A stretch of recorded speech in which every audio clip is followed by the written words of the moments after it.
Cerita diawali dengan seorang murid kayanan sombong merasa menjadi bos karena kekayaannya bernama Huisik. Ia selalu menyewa seorang reman untuk menghajar murid lain yang tidak mau tunduk kepadanya, seperti murid bernama Sung In yang menjadi korban dari kesombongannya itu.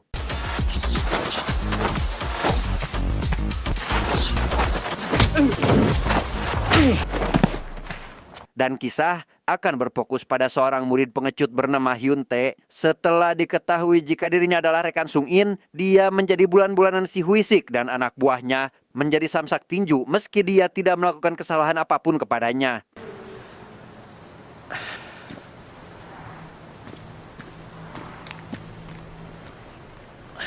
Setelah dihajar, barulah Sung In datang menemui sahabatnya. Bukannya tidak ingin menolong tepat waktu, tapi karena mereka berdua beda sekolah, Sung In menjadi kesulitan melindungi sahabatnya dan hanya bisa memendam kekesalannya kepada si Hyusik.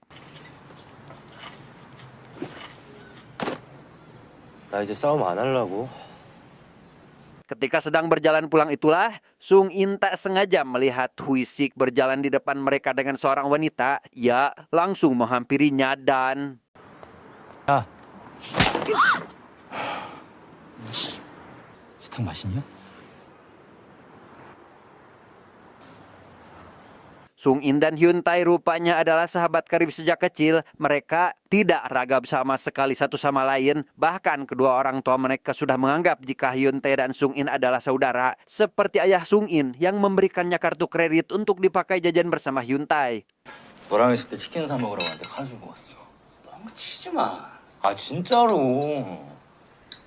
Meskipun memiliki wajah tampan, Sung In tidak memiliki teman selain Hyun Tae, sehingga dia akan merasa cemburu jika sahabatnya itu berjalan dengan orang lain, seperti waktu itu ketika Hyun Tae akan pergi dengan pacarnya, yang membuat Sung In merasa kesal dan meminta agar dia tidak berjalan dengan pacarnya lagi.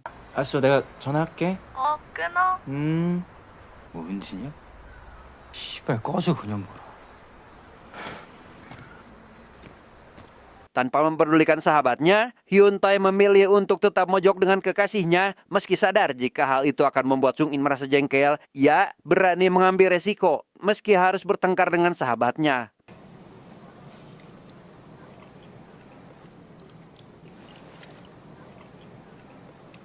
Ketika sedang mojok itulah, Hyun Tae sadar jika apa yang dilakukan kepada sahabatnya adalah kesalahan. Ia langsung mengakhiri acara pacarannya dan mulai menghubungi Sung In untuk menanyakan di mana saat ini dia berada.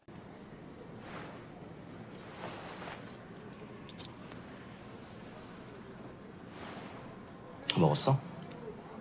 Dia bernama Yosep, seorang penagih hutang yang tak segan memukuli pelanggannya yang menunggak terlalu lama. Dengan ditemani saudaranya bernama Hong, mereka menjadi penagih yang tak terkalahkan, ditakuti oleh setiap pelanggan, terutama si Hong yang terlalu brutal ketika ada yang membuatnya jengkel. 돈을 빌렸으면 갚아야죠. Huisik yang tak sengaja melihat kehebatan dua penagih hutang itu merasakan adanya angin segar untuk balas dendam. Ia meminta mereka untuk membantunya mengalahkan Sung In yang sampai saat ini masih belum terkalahkan. 너무 눈에 띈다. Setelah deal-dealan harga, Hyusik membawa Yosep dan Hong untuk menemui Sung In di taman tempat biasa dia dan temannya bermain, di mana Hyusik langsung mengajaknya berduel di tempat yang sudah dia persiapkan. 내가 너 오늘 못 눕히면 나가 뒤진다. Tanpa banyak bercocot-cocot lagi, Hyusik langsung berlagak sombong dengan menyerang Sung In terlebih dahulu, tetapi...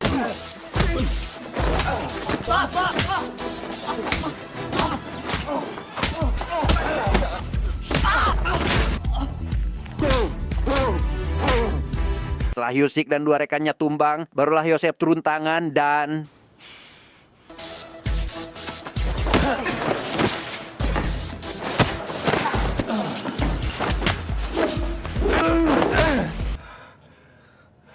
Marah dengan kekalahan Yosep, Hong langsung menyergap Sung In dengan sangat cepat. Ia menghajar Sung In habis-habisan tanpa memperdulikan jika lawannya itu sudah tidak bisa bergerak lagi.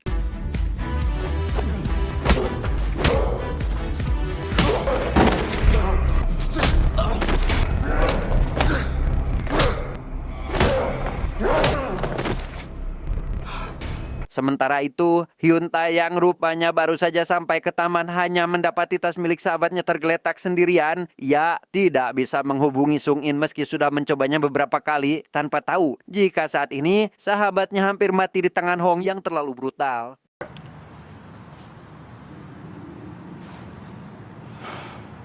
담배 피러 갔나? Merasa ada yang aneh, Hyun Tae mencoba untuk mencari di mana sahabatnya itu berada. Yang tak lama, sampailah dia di tempat di mana Sung In saat ini sedang dipukuli, di mana Hyun Tae hanya bisa menangis di pojokan ketika melihat sahabatnya dipukuli habis-habisan tanpa bisa membantunya.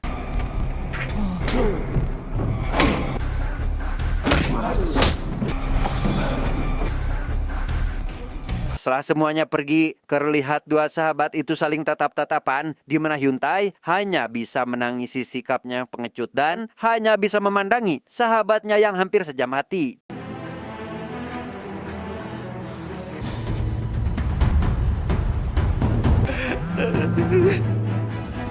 Sejak hari itu semua menjadi terasa asing, Hyun Tae memilih untuk tidak berbicara terlebih dahulu dengan Sung In, bahkan ketika mereka berpapasan sekalipun, di mana Hyun terus mengatakan satu kalimat berulang kali, yaitu ia akan membuktikannya kepada Sung, yang entah apa maksud dari perkataannya itu, namun yang pasti hanya itulah kata yang terakhir Sung In dengar sebelum Hyun Tae menghilang dari kehidupannya. 보여준다고.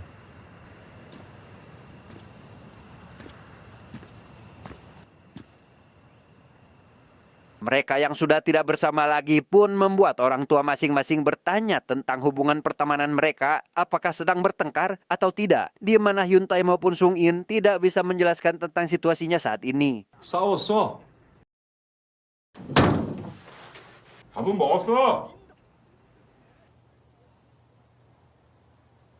Dia bernama Bapak Samsul, seorang penyelenggara tarung bebas yang menyebarkan acaranya lewat sebuah pamflet, di mana Hyun Tae yang mengetahui hal itu langsung mencobanya. Ia ingin agar dirinya tidak menjadi beban lagi untuk Sung In dan berharap bisa membantunya di pertarungan selanjutnya. 자, 이 승수가 올라갈수록 수수료가 떨어지니까 너무 아깝다고 생각하지 마시고.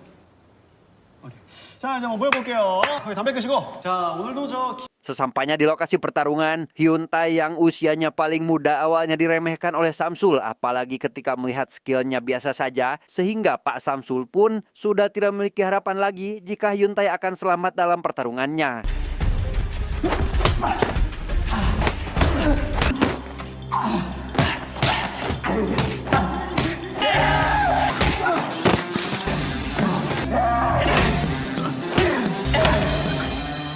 Dari pertarungan itu, Pak Samsul mulai tertarik dengan bakat yang dimiliki oleh Hyun, di mana Hyun sendiri menjelaskan jika dirinya tidak mengetahui apakah dia berbakat dalam bidang tersebut, karena sebenarnya Hyun tidak pernah latihan sama sekali. Dia hanya melihat sahabatnya yang tiada lain adalah Sung In ketika sedang bertarung. 그렇지. 싸움 좀 많이 해보고. 아, 나 뭐 누구를 뭐 개싸움 문지기로 하시나. Di taman tempat biasa Hyun Tae dan Sung In bermain, datanglah pacar Hyun untuk menanyakan di mana sahabatnya berada. Karena setelah apel terakhir, pacarnya tidak pernah lagi menemuinya dan barangkali Sung In tahu keberadaannya. 너한테 열쇠 주러 간다고 한 날부터 변했잖아. 간다.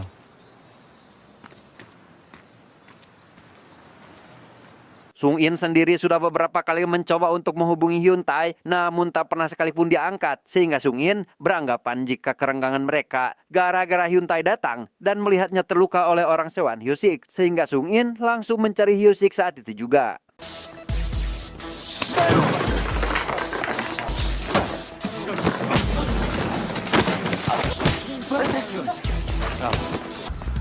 이게 어딨냐? Hwisik sendiri yang saat ini baru pulang dari les dihubungi oleh teman sekelasnya atau lebih ke anak buahnya. Mereka mengatakan jika Sung In menggila dan menghajar mereka habis-habisan, sehingga Hyosik memutuskan untuk membuat perhitungan karena telah berani menyentuh anak buahnya. 뭐예요? 출발 안 하고?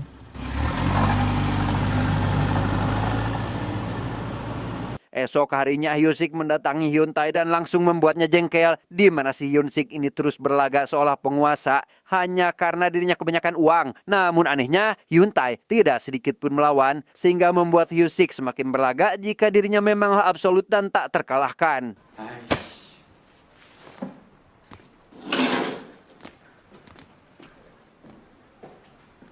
Tanpa mengetahui apa yang dialami sahabatnya, Sung In yang sejatinya tidak memiliki teman selain Hyun pun tiba-tiba saja ditaksir oleh ketua kelasnya sendiri, di mana pengalaman baru itu ia terima sebaik mungkin karena memang saat ini dia sudah tidak memiliki siapa-siapa lagi. 너 밴드 남는 거 있냐? Malam harinya Sung In memutuskan untuk bertemu lagi dengan si ketua kelas. Mereka saling bercerita hilir mudik ke sana kemari, di mana si ketua sangat senang karena bisa berduaan dengan orang yang dicintainya, apalagi setelah mengetahui jika Sung In tidak seperti yang dirumorkan orang lain. Ia dikenal jahat, kejam, tidak berperi kemanusiaan, yang sebenarnya begitu baik, lembut, perhatian, terutama tidak memanfaatkan kesempatan meski saat ini mereka sedang berduaan.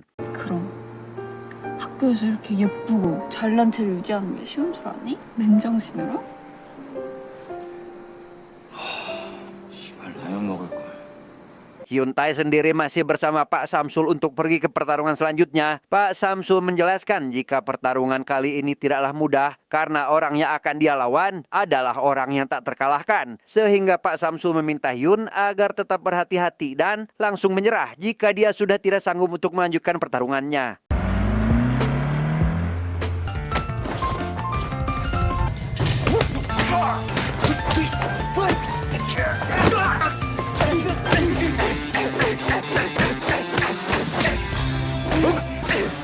Siapa sangka Hyun berhasil mengalahkan lawannya dengan cukup mudah. Bahkan lawan yang digadang-gadang kuat itu pun langsung tepar hanya dengan beberapa pukulan saja. Pak Samsul tentu merasa bangga dengan anak didiknya itu. Kali ini dia merawat Hyun Tae seperti adiknya sendiri, memastikan keamanannya, bahkan rela berbagi makanan karena terlalu menyayanginya.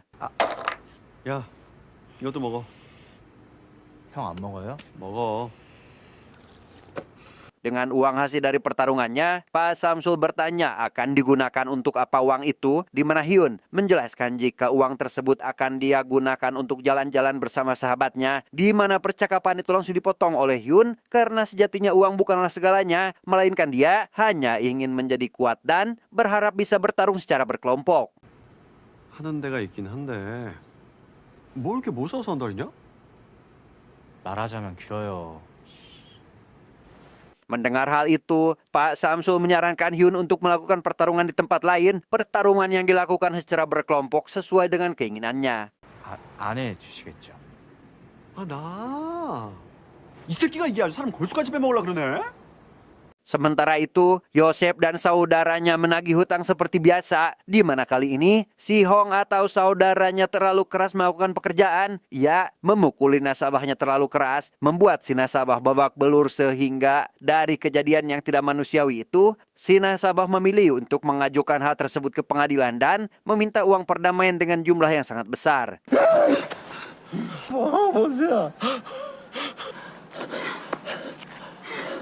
Yosef hanya bisa menunjukkan raut wajah sedih tanpa bisa melakukan apa-apa. Mau meminta bantuan pada bosnya tentu tidak akan direspon. Mau menyalahkan Hong juga tidak mungkin. Karena memang meski kemampuan gelutnya hebat, tapi Hong lebih mirip seperti anak kecil. Dia akan langsung ngamuk ketika ada yang membuatnya marah.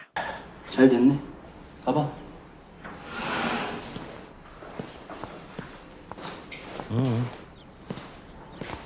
Esok harinya Sung In kembali bertemu dengan si ketua kelas yang kali ini mengajaknya untuk pergi ke bioskop, di mana Sung In dengan senang hati menerima tawaran tersebut. Namun ketika hendak naik bus, Sung In tiba-tiba dihubungi oleh Hyun Tae yang saking senangnya Sung In memutuskan untuk menunda acara dengan si ketua karena menurutnya Hyun Tae lebih penting dari siapapun juga. 이거 타야 되는. 야, 영화관 다음에 가야겠다.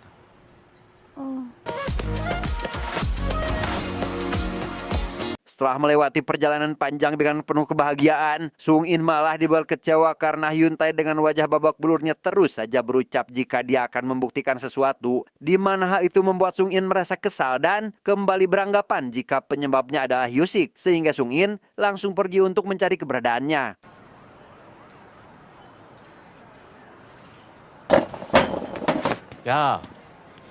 야, 승인아. Pak Samsul mengajak Hyun Tae pergi ke tempat sahabatnya untuk mengikuti pertarungan berkelompok. Namun karena kekurangan personil, kali ini Pak Samsu turun tangan yang langsung membuat sahabatnya takut. Namun untuk menyimbangkan kekuatan, mereka tidak bertarung 2 lawan 2 melainkan lawan 4 untuk mengantisipasi agar Pak Samsu tidak bisa menang dengan mudah. 안 돼. 진짜 안 돼. 야, 선수들 개런티 얼마야? 투당 20. 존나 비싸네, 이 개새. Sejenak kita tinggalkan dulu pertarungan Pak Samsul dan berpindah ke lokasi di mana Hyusik berada saat ini. Waktu itu ketika baru saja pulang dari les, Hyusik didatangi oleh Yosep untuk meminta bantuan meminjamkannya uang. Namun karena sedang tidak butuh sosok petarung, Hyusik hanya meminta maaf dan tidak bisa membantunya. Di mana Yosep langsung pulang begitu saja tanpa sedikit pun memaksa meski bisa melakukannya.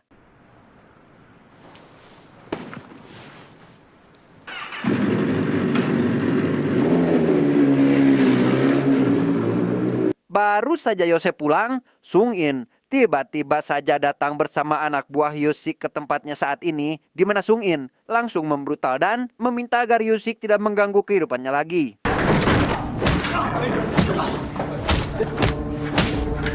너네 죽일 사람 한 번이라도 또 건드렸을 땐 죽여버린다. 씹새끼야. Hyusik langsung menghubungi Yosep dan berjanji akan memberikan uang yang dia butuhkan dengan satu syarat, harus membantunya mengurusi Sung In yang kelakuannya semakin tak terkendali. 줄게 어떻게든 줄게요. Esok harinya, Hyusik berniat pergi menemui Hyuntae. Namun setelah mendengar kabar dari bawahannya jika dia sudah tidak bergaul dengan Sung In, Hyusik mulai menargetkan orang lain. Ia menyakiti si ketua kelas dan langsung menghubungi Sung In untuk melaporkan hal itu, di mana Hyusik memintanya untuk bertarung esok hari agar permusuhan mereka bisa segera diselesaikan. 이러진 않지. 내가 씨발 족가지 말고 전에 너 처맞은 데 알지? 내일 거기로 다시 와. 우리 여기까지 글 썼으면 마침표는 찍어야지. Tak berselang lama, datanglah si ketua ke hadapan Sung In. Dengan wajah babak burnya, si ketua beralasan jika dirinya baru saja terjatuh dari tangga. Ia meminta maaf jika penampilannya mengganggu kencan mereka. 상태가 좀 그렇지. 미안해. Ketika sedang di sekolah, Hyuntae mendengar kabar jika Sung In akan melakukan duel dengan Hyusik. Yang demi mencari tahu kebenarannya, Hyuntae langsung menanyakan hal itu kepada Sung In untuk memperjelas apakah duel itu akan benar-benar dilakukan atau tidak. 전에 내가 말했지. 보여줄게. Malam hari sebelum duel, terlihat Sung In sedang berada di fase gelisah memikirkan apa yang akan terjadi besok kepada dia dan sahabatnya. Yang di tengah kegelisahannya itu, ia menghubungi Hyusik untuk memajukan jadwal pertarungan agar hanya dia saja yang terluka, sedangkan Hyuntae akan aman karena pertarungannya telah selesai.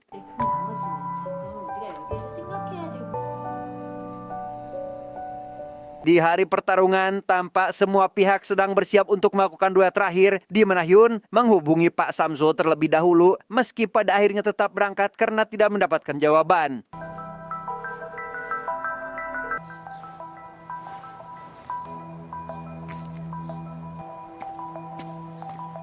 Sesampainya di lokasi pertarungan, Sung In langsung menyerah. Ia meminta agar mereka berhenti mengganggu dia dan sahabatnya.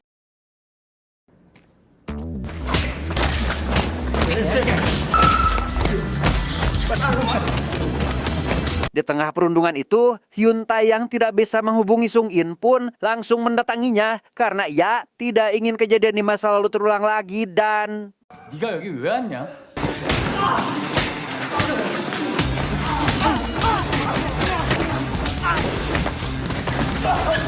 Setelah para kroco berhasil dikalahkan, Hyuntae langsung menghadapi Yosep yang sudah bersiap melawannya.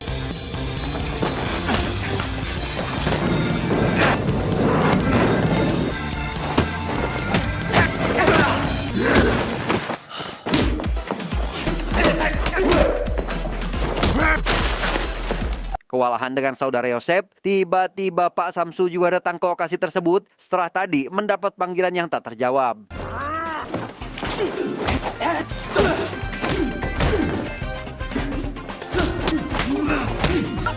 Melihat anak didiknya tidak berdaya, membuat pertarungan Pak Samsu menjadi tidak fokus sehingga...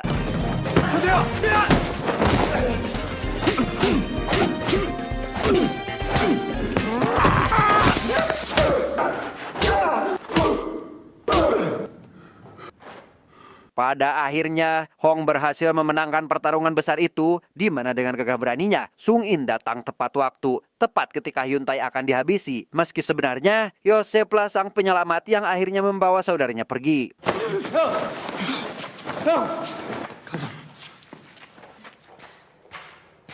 Setelah pertarungan hebat itu, mereka berdua akhirnya bermaaf-maafan atas apa yang terjadi kemarin, di mana kejadian itu membuka mata mereka bahwasannya permintaan maaf tidak semahal dan sesulit yang dibayangkan. Mereka tidak perlu melakukan sesuatu sampai berdarah-darah hanya untuk permintaan maaf. Namun meski begitu, mereka berdua tidak menyesali sedikit pun apa yang sudah terjadi, karena sejatinya mereka menjadi orang kuat demi mengucapkan sebuah permintaan maaf.